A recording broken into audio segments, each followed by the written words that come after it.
Praise the lord. ఈరోజు దేవుని వాక్యము హబకుక్కు 2:4.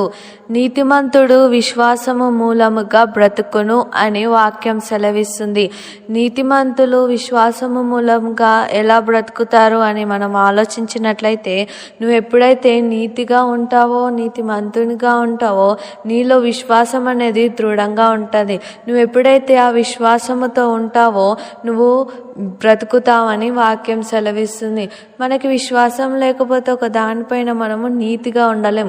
నీతిగా లేకపోతే మన ఆయుష్ కూడా ఎక్కువ ఉండలేదు. కానీ ఇక్కడ దేవుని వాక్యం ఏం సెలవిస్తుందంటే, నీతిమంతుడు విశ్వాస మూలముగా బ్రతుకును. ఎప్పుడైతే మనము ఒక దాని పట్ల మనం విశ్వాసంగా ఉంటామో అప్పుడు మనము సంతోషంగా సమాధానముతో బ్రతుకుతాం. దేవుడు ఈ వాక్యాన్ని దీవించును గాక. ఆమేన్.